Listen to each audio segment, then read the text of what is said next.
Hello students, my self Mohit Kumar Sharma from Ayushman tuition centre. Students, आज हम discuss करने जा रहे हैं एक न्यू चैप्टर जिसका नाम है डेटा हैंडलिंग। डेटा हैंडलिंग में आपको कुछ टॉपिक्स दिए हुए हैं, उन टॉपिक्स के बारे में पहले डिस्कस करेंगे, उसके बाद हम जो है एक्सरसाइज के क्वेश्चन सोल्व करेंगे। तो आइए स्टार्ट करते हैं न्यू चैप्टर डेटा हैंडलिंग। ठीक है, इसमें फर्स्ट टॉपिक जो दिया है आपको, वो दिया है आपको पिक्टोग्राफ।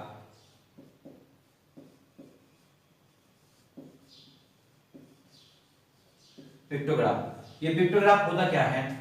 पिक्टोग्राफ एक तरह का ही ग्राफ है जिसको हम पिक्चर के थ्रू डिनोट करते हैं। हमारे पास एक डेटा दिया होगा, फॉर एग्जांपल ये कि यदि मैं एक क्लास का सर्वे करूं और उसमें देखूं क्या कि स्टूडेंट्स के मैथ सब्जेक्ट में, साइंस सब्जेक्ट में, इंग्लिश सब्जेक्ट में कितने कितने मार्क्स आए हैं, तो मुझे कुछ इन्फॉर्मेशन मिलेगी कि एक स्टूडेंट्स के मैथ में 10 मार्क्स आए हैं, इंग्लिश में 50 मार्क्स आए हैं और हिंदी में 80 मार्क्स आए हैं समथिंग। दूसरे स्टूडेंट्स के लिए अलग इन्फॉर्मेशन मिलेगी, तीसरे स्टूडेंट की अलग इन्फॉर्मेशन मिलेगी।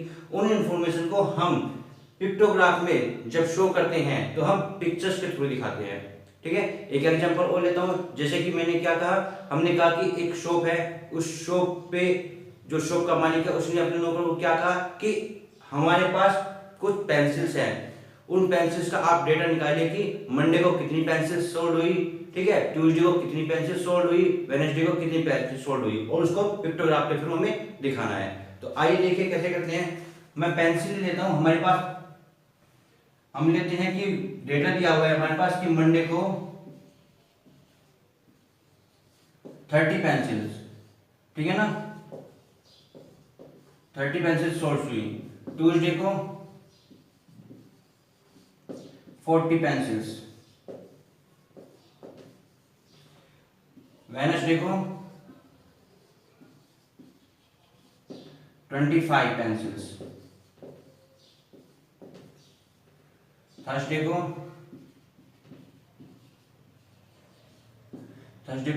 35 पेंसिल्स। इस तरह से डेटा दिया है पूरे वीक का, ठीक है ना। और उसने कहा है कि इसको पिक्टोग्राफ से रिप्रेजेंट कीजिए। पिक्टोग्राफ मिल गए तो हम क्या करेंगे, हम एक बनाते हैं ये पिक्टोग्राफ, ठीक है, इस तरह से बनाया।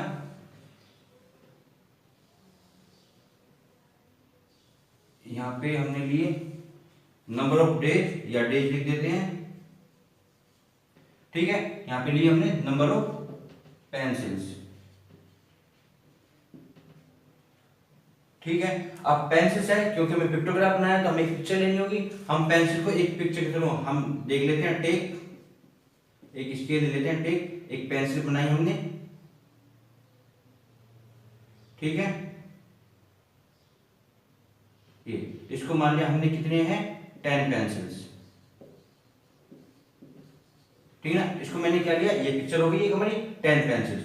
अब हमने लिया यहाँ पे क्या था हमारा, मंडे। मंडे को कितनी पेंसिल सोल्ड हुई, मंडे को 30 पेंसिल सोल्ड हुई। तो एक पेंसिल जो हमारी पिक्चर है ये कितने पेंसिल को डिनोट करती है, 10 को। जब 30 पेंसिल को हम डिनोट करेंगे तो हम किससे दिखाएंगे, 3 बनाएंगे पेंसिल। तो हमने ये किया,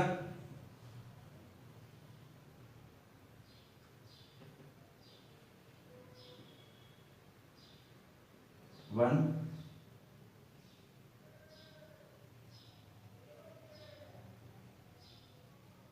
2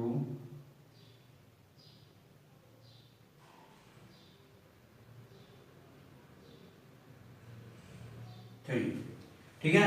हमने मंडे को दिखाया कितनी पेंसिल सोल्ड हुई, 30 पेंसिल। क्यों, क्योंकि 1 पेंसिल 10 ये हो गई, 10 ये हो गई और 10 ये, टोटल कितनी हो गई, 30। अब दिखाते हैं हम ट्यूसडे।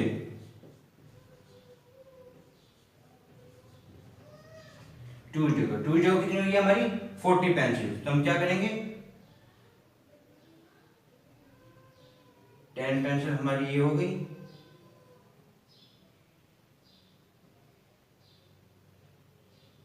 10 पेंसिल हमारी ये हो गई,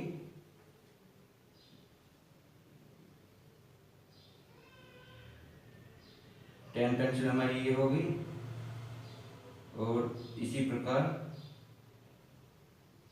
10 पेंसिल होगी। तो कितनी हो गई हमारी, 40, 10 10 10 10 10 20 30 और 40। इसी प्रकार हमारा आया क्या, वेडनेसडे।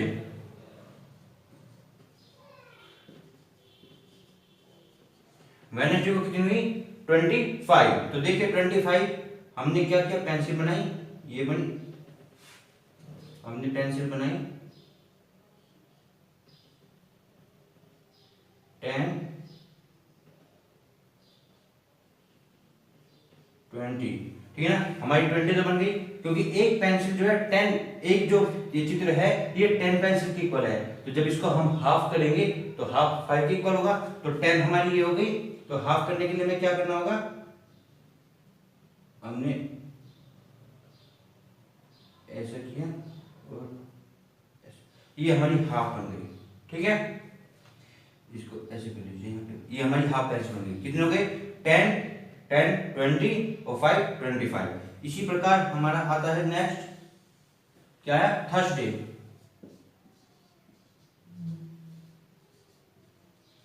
थर्सडे में कितनी हुई हमारी, 35। तो हमने क्या किया, 3 पेंसिल्स बनाई फुल,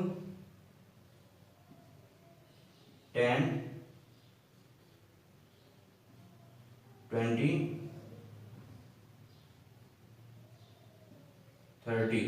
और यहाँ पे हम क्या करेंगे, 5 बनानी है, तो 5 के लिए हम हाफ पेंसिल बनाएंगे, ठीक है ना। ये हाफ पेंसिल बनी हमारी। कितने हो गए, 10 + 10 20 + 10 30 + 5 35। तो इस प्रकार ये हमारा क्या हुआ, पिक्टोग्राफ। इस प्रकार हमें जो भी डेटा दिया हुआ होता है उसको हम पिक्चर्स के थ्रू, पिक्चर आप कोई भी ले सकते हो, ठीक है ना, पिक्चर्स के थ्रू हम उनको रिप्रेजेंट करते हैं। ये होता है हमारा पिक्टोग्राफ, ठीक है। आइए अब नेक्स्ट टॉपिक के बारे में बात करते हैं, जो है क्या, बार ग्राफ।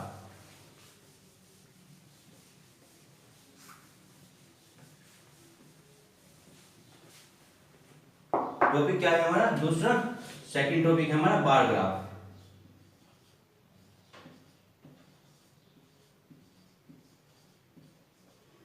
बार ग्राफ, इससे क्या है, ये भी डेटा को रिप्रेजेंट करने का एक तरीका है, ठीक है ना, एक मेथड है। इसमें बार ग्राफ में क्या होता है, हम बार बनाते हैं और बार को डिनोट करते हैं। बार कैसे, ऐसे बिल्डिंग्स खड़ी करते हैं, ठीक है ना, इस तरह से हम बिल्डिंग्स बनाते हैं, ठीक है ना। ये कहलाते हैं हमारे बार, डिफरेंट डिफरेंट टाइप के। हम इस तरह से जितनी भी वैल्यू होती है उसी वैल्यू तक इन बार की हाइट होती है, ठीक है ना। जो डेटा में दिया हुआ था उस डेटा तक इनकी हाइट होती है। हमें बस इनमें क्या ध्यान रखना होता है कि ये जो बार है, इन सभी बार की जो विड्थ होती है, चौड़ाई, वो सभी इक्वल होनी चाहिए, ठीक है ना। और इन प्रत्येक बार के बीच में जो है सेम इक्वल डिस्टेंस होने चाहिए, ठीक है ना। बस हमें यही याद करना होता है, ठीक है। आइए देखते हैं कैसे बनाते हैं। यदि मैं अभी जो पेंसिल का लिया एग्जांपल लिया था, मैं यदि उसी को दूसरे एग्जांपल देखता हूं कि एक स्टूडेंट है, उसके मार्क्स को टैली कर रहे हैं। स्टूडेंट ने मार्क्स मैथ में उसके मार्क्स आए 40,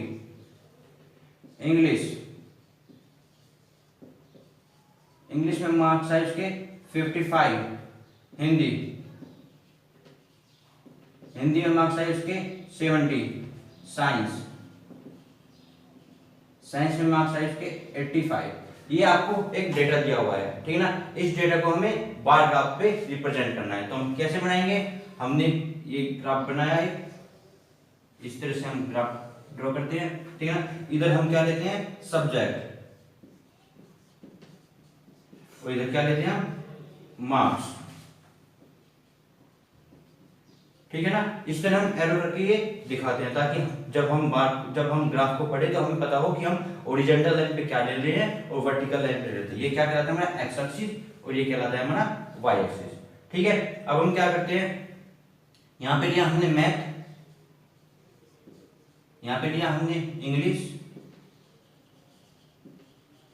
फिर लिया हमने हिंदी, उसके बाद लिया हमने साइंस। ये जो इन प्रत्येक सब्जेक्ट के बीच में जो डिस्टेंस है वो इक्वल होनी चाहिए, ठीक है। फिर यहां से हम करते हैं इसको, यहां पे लिया हमने 10, यहां पे 20, यहां पे 30, यहां पे 40, फिर 50, 60, 70 और यहां पे लेता हूं 80, ठीक है ना। इस तरह से मैंने लिया, ठीक है ना। ये 80, ये इसको ऐसे कर लीजिए, यहाँ पे आ गया हमारा 80, ठीक है। 50 आ गया। अब हम क्या करते हैं, हमें दिया है मैथ, मैथ में कितने मार्क्स मिले उसको 40 मार्क्स, तो हम मैथ से लेंगे और 40 तक क्या करेंगे, हम एक बार ड्रॉ करेंगे। आप स्केल के द्वारा इसको यूज करेंगे और ये इस तरह से हमने बार को रख दिया, ठीक है। इस बार की जो हाइट होगी वो कहां तक होगी, जितने मार्क्स को मिले हैं जो हमारे पास डेटा है, ठीक है। इंग्लिश में कितने मार्क्स मिले 50, तो 50 यहाँ पे है, 55 यहाँ पे होगा, तो बार कहां तक जाएगा, यहाँ तक। तो हमने इसके लिए ये बार ड्रॉ किया,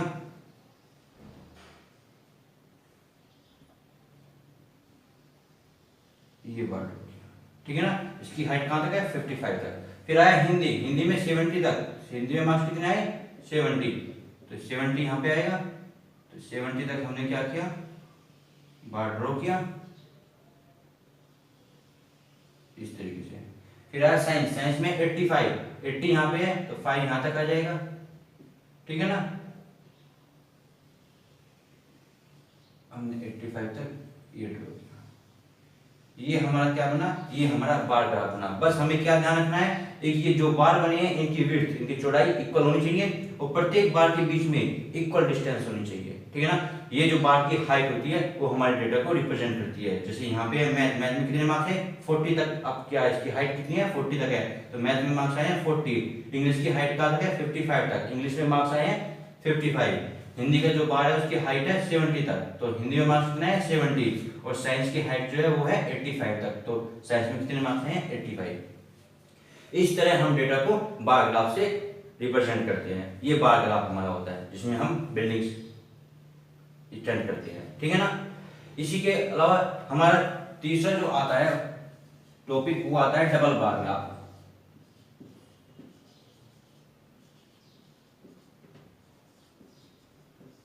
डबल बार ग्राफ, ठीक है। डबल बार ग्राफ को देखिए मैं इसी में समझाता हूं। मैं कहता हूं क्या कि ये जो मार्क्स आए हैं ये स्टूडेंट के टर्म फर्स्ट में है और टर्म सेकंड में स्टूडेंट के यहाँ पे 45 आए हैं, यहाँ पे 30 आ गए, यहाँ पे 50 आ गए और यहाँ पे 20 आ गए, ठीक है ना। इस तरह से टर्म सेकंड में मार्क्स आए हैं, ये टर्म फर्स्ट के हैं और ये टर्म सेकंड के हैं, ठीक है ना। अब टर्म फर्स्ट का सबसे पहले हम बनाएंगे, इसमें हमें क्या दिखाना होता है, इसमें हमें दिखाना होता है कि जो हमारा ब्लैंक ग्राफ है ये हमें रिप्रेजेंट करके दिखाएंगे। ये रिप्रेजेंट क्या करता है टर्म फर्स्ट को, और हमने एक ग्राफ बनाया इस तरीके से, ठीक है। वो किसको रिप्रेजेंट करता है, वो करता है टर्म सेकंड को, ठीक है। इस तरह से हमने दिखा दिया ताकि जब हम ग्राफ को पढ़े तो हमें पता हो क्या कि जो ब्लैंक बार है वो टर्म फर्स्ट के मार्क्स को रिप्रेजेंट कर रहा है और जो ऐसे डॉट बार है वो टर्म सेकंड के मार्क्स को रिप्रेजेंट कर रहा है। अब हमने मैथ में लिया, मैथ में टर्म फर्स्ट क्या है 40 तक हमने ड्रॉ किया और टर्म सेकंड में 45, तो 45 को हम इसी के साथ लेंगे और 45 तक अप किया और यहाँ तक। इनमें दोनों बार की जो ब्रेथ है वो इक्वल होनी चाहिए और इसको हम इस तरह से करेंगे, ठीक है ना, ताकि हमें पता हो कि ये क्या है। इस तरह से जो हमने किया ये बार जो है ये सेकंड टर्म का है। इसी प्रकार इंग्लिश में हमारा है 55, तो 55 तक हमने किया है, टर्म सेकंड में 30, तो 30 तक जब हम करेंगे 30 यहाँ पे आएगा, ये भी, ठीक है। इसको भी हमने ऐसे किया, ठीक है। हिंदी में 70 है, 70 तक अप किया, उसके बाद है 50, तो हमने क्या किया 50 तक इसी के साथ ऐड किया।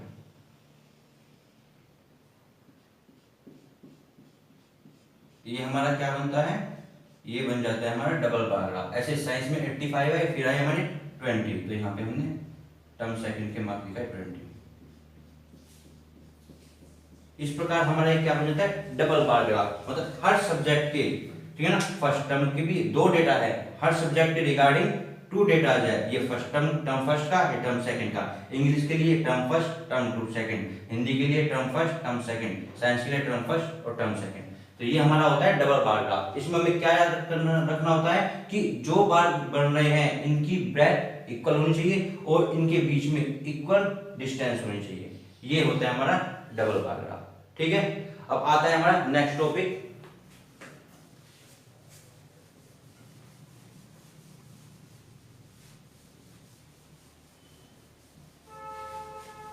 नेक्स्ट टॉपिक हमारा क्या आता है, ऑर्गेनाइजिंग डेटा।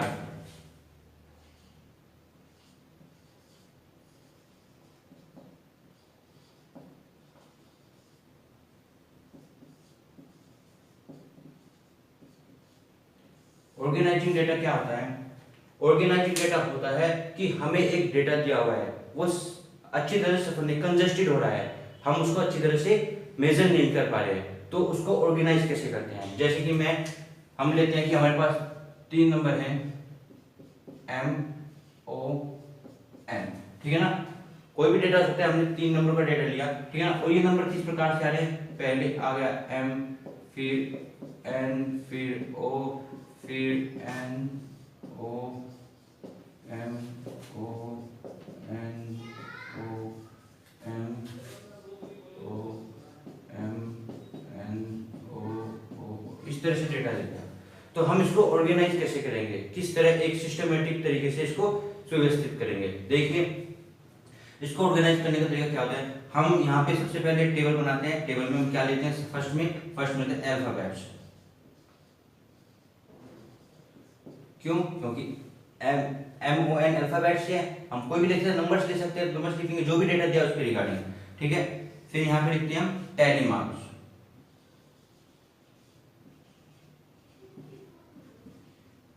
ठीक है। टैली मार्क्स के बाद हम लेते हैं क्या, नंबर, ठीक है ना। इसको मैं बताऊंगा फ्रीक्वेंसी भी बोलते हैं, ठीक है ना। कैसे, देखिए अल्फाबेट्स में आया हमारा M, एक तो है हमारा M, एक है हमारा N और फिर है हमारा O। देखिए M को हम डिनोट करते हैं, M देखिए इस डेटा में कितनी बार आया है, 1 2 3 4 टाइम्स आया, तो नंबर कितनी बार आया है, number of times 4। Tally marks के हम कैसे देते हैं, 1 को ऐसे डिनोट करेंगे, ठीक है ना, 2 को 2 से, 3 को 3 से और 4 को ऐसे 4 से, ये टैली मार्क्स हुए हमारे, ठीक है। अब आया हमारा N कितनी बार आया है, 1 2 3 4, N भी 4 बार आया, तो 1 2 3 4 और इसी तरह हम करेंगे 4। O की काउंटिंग करते हैं, 1 2 3 4 5 6 7 8, O आया है 8 बार, तो यहाँ पे लिखेंगे हम 8। अब देखिए 8 को हम टैली मार्क्स में कैसे लिखते हैं, 1 2 3 4 तो ऐसे लिखा, और 5 में हम इसको क्रॉस कर देते हैं, ये बन गए 5। उसके बाद 6 7 8, ठीक है, ये हमने नोट किया। इसमें क्या दिया, इसमें पता चल रहा है कि हमें जो ये डेटा दिया उसमें M 4 बार आया है, 4 टाइम्स आया है, N भी हमारा 4 टाइम्स आया है, और O क्या है हमारा 8 टाइम्स आया है, ठीक है ना। तो ये हमारा ऑर्गेनाइजिंग डेटा होगा। अब हम इससे हम आसानी से इसको पढ़ सकते हैं कि इसमें हमें काउंटिंग करनी पड़ती है, इसमें हम आसानी से पढ़ सकते हैं डेटा को। तो ये हो गया हमारा डेटा को ऑर्गेनाइज करने का तरीका। अब मैंने एक बात की थी, आपको पता था फ्रीक्वेंसी क्या होती है।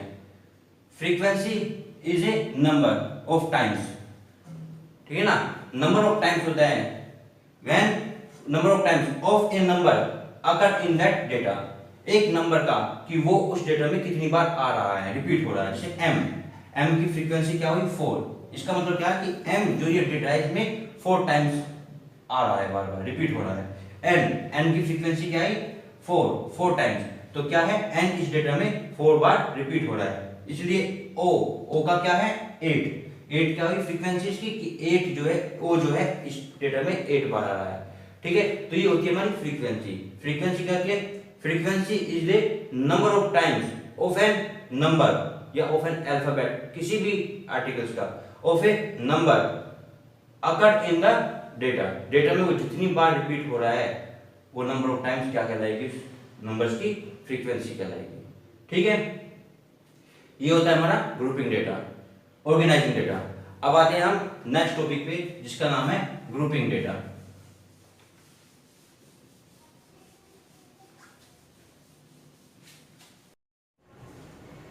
देखिए स्टूडेंट्स, हमारा नेक्स्ट टॉपिक आता है ग्रुपिंग डेटा, ठीक है ना। ग्रुपिंग डेटा में क्या दिया होता है, हमें एक डेटा दिया हुआ होता है, उसको हमें वो ग्रुप में दिया होता है, तो हम उसको क्लासीफाई करते हैं। किस तरीके से, देखिए हमें एक दिया क्या कि एक क्लास में, एक क्लास है 60 स्टूडेंट्स की, ठीक है, 60, मैं 60 ना लेके कम में लेता हूँ, मैं 20 ले लेता हूँ। 20 स्टूडेंट्स की क्लास है, ठीक है ना, जिनका मैथ का टेस्ट हुआ किसका, मैथ का टेस्ट हुआ, और आउट ऑफ 50 में से उनके मार्क्स आए हैं, ठीक है ना। तो ये 50 से मार्क्स कैसे दिए हैं, 20 स्टूडेंट्स के ये दिए, फर्स्ट की आई 25, फिर आई 35, 46, 50, 8, 9, 15, 17, 26, 38, 49, 11,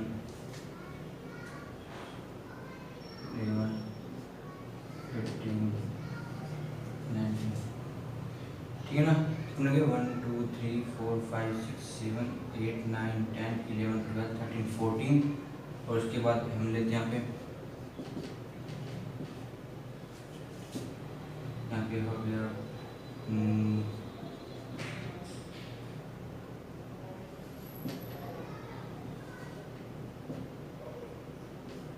ठीक है ना। इस तरीके से हमने मार्क्स लिखा है, क्या 20 स्टूडेंट्स हैं जिनके मैथ के टेस्ट में आउट ऑफ 50 में से मार्क्स आए, किसके कितने, 25, 35, 46, 50, 8, 9, 15, 17, 26, 38, 49, 11, 18, 19, 35, 47, 39, 8, 2 और 10, ठीक है। अब ये अनग्रुप डेटा है, हमें इसको ग्रुप में करना है, तो हम क्या करते हैं, हम एक टेबल बनाते हैं, ठीक है। हमने एक टेबल बनाई। अब देखिए इस टेबल में यदि हम इन नंबरों को शो करें तो हम 0 से लगेंगे, 1 2 3 4, क्योंकि सबसे छोटा 8 है तो 8 से स्टार्ट करेंगे, 8 9 10 11 13 14 15 ऐसे लिखते हैं, हम 50 तक जाएंगे तो काफी लंबा हमारी टेबल बनेगी। तो हम इसको क्या करते हैं, हम इसलिए हम इनको क्लास इंटरवल में लेते हैं। कैसे, देखिए यहाँ पे लेते हैं हम नंबर्स मार्क्स, ठीक है। यहाँ पे लिखते हैं 10 मार्क्स,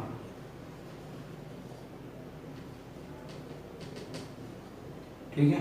ये आ गई, यहाँ पे आ जाता है हमारा नंबर ऑफ स्टूडेंट्स,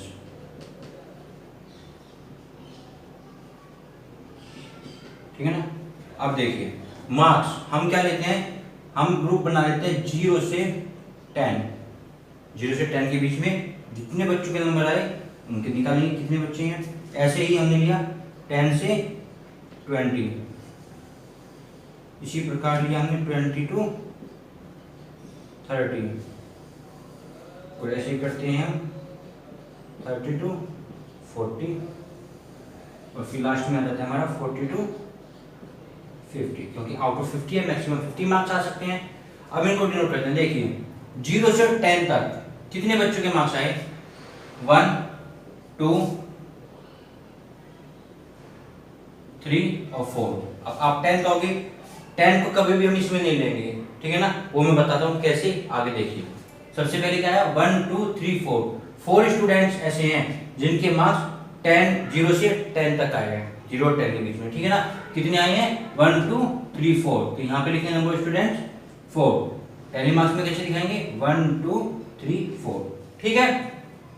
अब अगर 10 to 20, अब 10 से 20 देखिए, 10 से 20 1 2 3 4 5 6, कितने आए, 6। अब आप कहोगे यहाँ पे तो आपने 10 में लिया, यस, मैं इस टेबल में सबसे पहले एक चीज बताना चाहता हूँ आपको। देखिए जो ये होती है, जैसे 0 से 10 है, 10 से 20, 20 to 30, 30 से 40, 40 से 50, जो फर्स्ट में लिखी हुई होती है ये हमारी कहलाती है लोअर लिमिट। क्या कहलाती है, लोअर लिमिट। और ये जो बाद में लिखी होती है ये कहलाती है हमारी अपर लिमिट,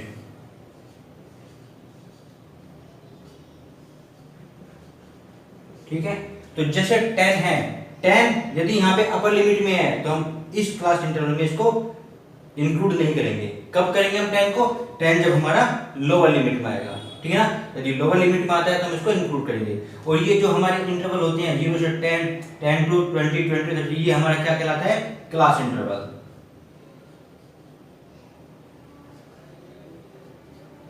ठीक है ना।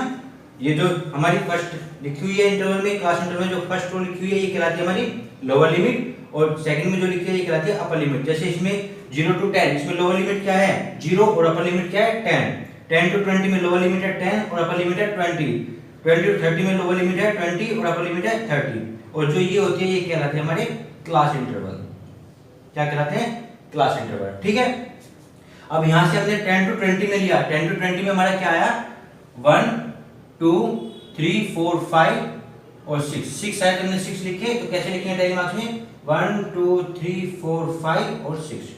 ठीक है, अब आया 20 to 30, तो 20 to 30 में लिखेंगे 1 2 2 आए हैं, तो 20 to 30 में आए हमारे 2, तो 1 और 2। ठीक है, 30 to 40 देखते हैं। 30 to 40 1 2 3 4।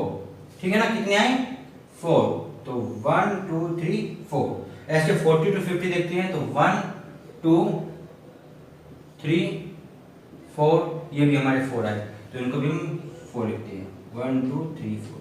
ठीक है ना, अब इसमें हम आसानी से बता सकते हैं क्या कि 10 से 20 जो मार्क्स आए हैं वे सबसे ज्यादा स्टूडेंट्स के आए हैं। सबसे ज्यादा स्टूडेंट्स के कितने मार्क्स आए हैं 10 से 20 के बीच में जो मार्क्स आए हैं वे 6 स्टूडेंट्स के आए हैं। ठीक है ना, तो ये हमारा क्या होता है ग्रुपिंग डेटा। हमें अनग्रुप डेटा दिया होता है, हमने इसकी ग्रुपिंग में कर दिया इसको। ठीक है ना, इस तरह से हम इसको रिप्रेजेंट किया, ये होता है हमारा ग्रुपिंग डेटा। ठीक है, अब आता है हमारा इसके आगे नेक्स्ट टॉपिक आता है हमारा पाई चार्ट। पाई चार्ट से पहले मैं एक चीज और बताना चाहता हूं इसमें आपको, तो ये लिख दिया गया नंबर ऑफ। ठीक है, हमारा क्या है यहाँ पे जो हमारे क्लास इंटरवल में डेटा दिया हुआ होता है। ठीक है ना, ये जो नंबर ऑफ स्टूडेंट्स आते हैं ये हमारी क्या कहलाती है फ्रीक्वेंसी। फ्रीक्वेंसी मतलब इसका मतलब है 0 से 10 के बीच में जो नंबर आए हैं वे 4 बार आए हैं, 10 से 20 के बीच में जो नंबर आए हैं वे 6 टाइम्स आए हैं। ठीक है, अब जहां पे हमें जो डेटा दिया होता है क्लास इंटरवल में दिया होता है वहां पे हम क्या बनाते हैं, वहां पे हम हिस्टोग्राम बनाते हैं। हिस्टोग्राम, अब ये हिस्टोग्राम क्या होता है देखिए, इस तरह से ग्राफ बनाते हैं। ठीक है ना, हिस्टोग्राम में हम इधर से लेते हैं मार्क्स और इधर लेते हैं हम नंबर ऑफ स्टूडेंट्स। ठीक है, तो कैसे लिया हमने यहां पे लिया क्या 0 to 10, यहां पे आया हमारा 10 to 20, यहां पे आया हमारा 20 to 30, फिर आया 30 to 40 और फिर आया हमारा 40 to 50। ठीक है, अब हमारे नंबर ऑफ स्टूडेंट्स आते हैं, हमने यहाँ पे लिया 1 2 3 4 5 6 7 8 9 और 10। ठीक है, अब हम यहाँ पे बनाते हैं हिस्टोग्राम। हिस्टोग्राम कैसे बनाते हैं देखिए, 0 से 10 मार्क्स यहाँ पे कितने स्टूडेंट्स का है 4 स्टूडेंट्स के, तो हम यहाँ पे क्या करेंगे इससे लेके यहाँ पे इस तरह से बार बनाएंगे, बिल्डिंग बनाएंगे। ठीक है, 10 से 20 कितने हैं 6 स्टूडेंट्स के, तो 10 से 20 6 कहाँ पे आएगा ये आ गया, और इसको हम इससे 10 से 20 मिला देते हैं। ठीक है, 20 to 30 2 स्टूडेंट्स का है, 20 30 2 स्टूडेंट, तो यहाँ पे लेंगे हम, और 20 to 30 to 40 4 स्टूडेंट्स आएंगे, तो हम यहाँ से उठाएंगे और 4 तक लाके इसको यहाँ पे लेंगे। ऐसे 40 to 50 4 स्टूडेंट्स, ये भी यहाँ पे आया, तो हमारा ये भी आया। ये होता है हमारा क्या हिस्टोग्राम। हिस्टोग्राम में जो हमारे बार होते हैं, जो हमने बार ड्रॉ किए हैं, वे क्या होते हैं एक दूसरे से कनेक्ट होते हैं, एक दूसरे से जुड़े होते हैं। ठीक है ना, जो भी बार होंगे एक दूसरे से जुड़े हुए होंगे, और इन बार की जो भी ब्रेथ होगी, जो चौड़ाई होगी, वो इक्वल होंगी। इक्वल मतलब यहाँ पे जो स्पेस होता है इनके बीच में, वो क्लास इंटरवल के बीच में जो स्पेस है वो इक्वल होना चाहिए। ठीक है ना, तो हम हिस्टोग्राम को इस तरह से रिप्रेजेंट करते हैं। हर हिस्टोग्राम जो हर बार है वो एक दूसरे से कनेक्ट होगा। जो हम bar graph double bar graph बना रहे थे उनमें जो बार जो है एक दूसरे से कनेक्ट नहीं थे, अलग अलग बार हम स्टैंड करते थे, यहाँ पे सभी बार एक दूसरे से कनेक्ट होंगे। तो ये होता है हमारा हिस्टोग्राम। हिस्टोग्राम कहाँ पे बनेगा जहाँ पे हमें क्लास इंटरवल दिए होंगे, वहां पे हमारा हिस्टोग्राम होता है। ठीक है, अब आता है हमारा नेक्स्ट टॉपिक पाई चार्ट।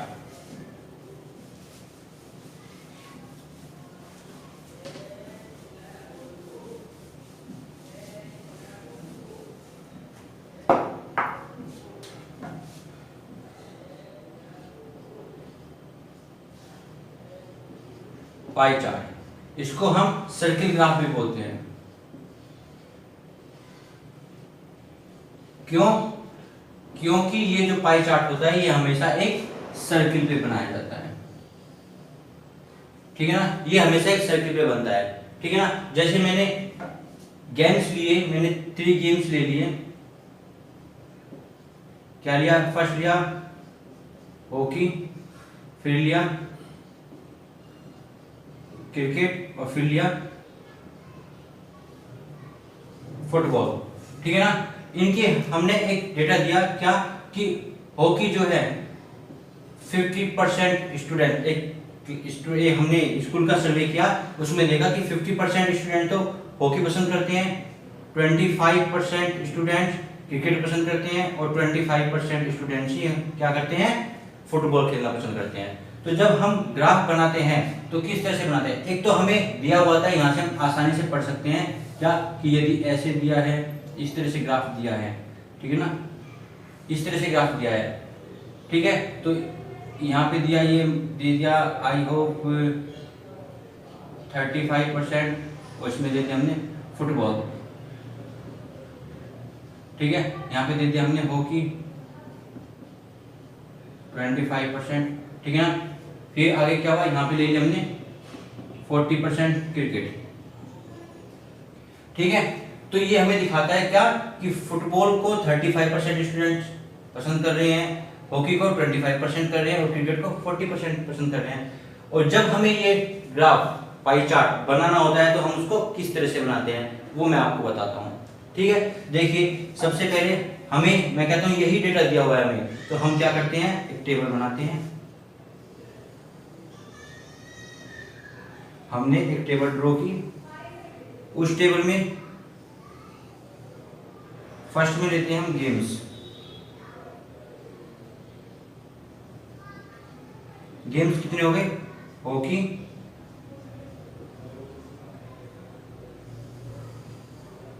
फिर आ गया क्रिकेट,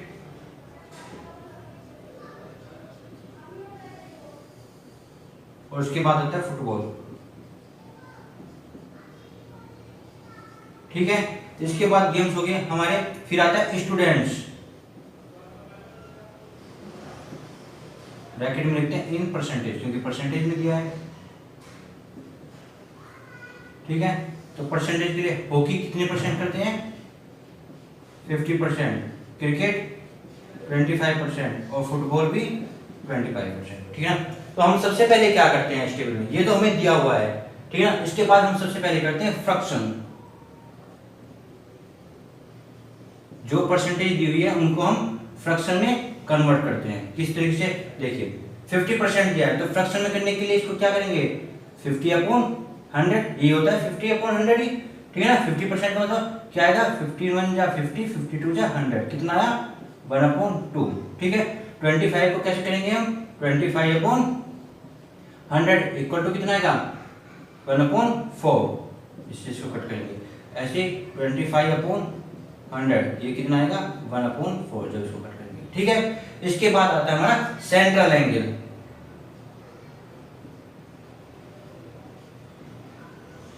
सेंट्रल एंगल, अब सेंट्रल एंगल हम कैसे बनाते हैं?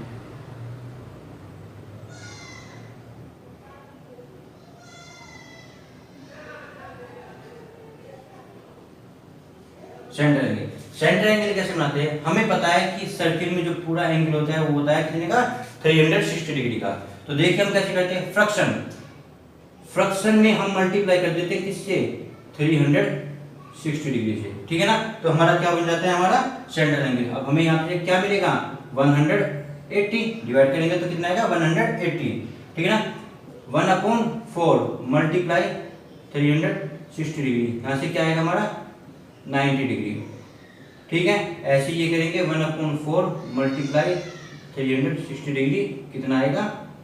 90 डिग्री, ठीक है ना। अब हमें ये एंगल प्राप्त हो गए, ठीक है ना। अब हम क्या करते हैं, मैं इसी पे बनाता हूं। अब हम यहाँ पे एक सर्कल ड्रॉ करते हैं। हमने एक सर्कल लिया, ड्रॉ किया, ठीक है। हम किसी भी एंगल को बना सकते हैं। सबसे पहले हमने सेंटर से एक रेडियस ड्रॉ की, रेडियस हो गई, ठीक है ना। इस पे हमने क्या किया? इस पे हमने 180 डिग्री का है तो 180 डिग्री का हमने एंगल बनाया। तो 180 डिग्री एंगल बनाने के लिए हमारी ये होगी, ये हो गया हमारा कितना 180 डिग्री, है ना। 180 डिग्री में क्या थे 50% हॉकी को पसंद कर रहे तो हम यहाँ पे क्या लिखेंगे हॉकी, ठीक है। उसके बाद क्या है 90% मतलब 90 डिग्री एंगल, तो हम यहाँ पे इस पे क्या बनाएंगे 90 डिग्री का एंगल बनाएंगे। ये बन गया हमारा 90 डिग्री का एंगल, ठीक है ना। ये 180 हो गया और ये हो गया 90 डिग्री। 90 डिग्री पे क्या था हमारा क्रिकेट, ठीक है। और फिर भी हमारा यहाँ पे भी क्या बचा 90 डिग्री, ठीक है। तभी तो 360 होगा। तो 90 पे क्या था हमारा फुटबॉल, क्या था फुटबॉल। इस प्रकार हम इसको रिप्रेजेंट करते हैं। ये होता है हमारा पाई चार्ट, ठीक है ना। पाई चार्ट में हमने क्या किया सर्किल बनाया और जो हमारे एंगल आए हैं उनको हमने रेडियस ली और फिर उस पे हम एंगल बनाते चले गए। यदि हम यहाँ पे सबसे पहले मैं यहाँ पे बता देता हूँ, यदि हम यहाँ पे सर्किल या पहले 90 डिग्री का एंगल बनाते हैं, ठीक है ना। ये 90 डिग्री का एंगल बनाया और उसके बाद 180 डिग्री का एंगल बनाएंगे या 90 डिग्री का, तो हम जो है इस लाइन पे बनाएंगे। यहाँ पे तो 90 बन गया, ठीक है ना, ये तो बन गया 90। फिर जो हमने लाइन बाद में ड्रॉ की 90 बनाएंगे उस लाइन पे हम एंगल बनाते हैं। पहला एंगल हम कहीं पे भी रेडियस दे देते हैं उस पे बनाते हैं, फिर जो हमारा एंगल बन जाता है जो आगे के एंगल होते हैं हम नेक्स्ट रेडियस पे हम एंगल बनाते चलते हैं। तो ये होता है हमारा पाई चार्ट जिसको हम सर्किल ग्राफ भी बोलते हैं। आई होप आपकी समझ में आया होगा ये।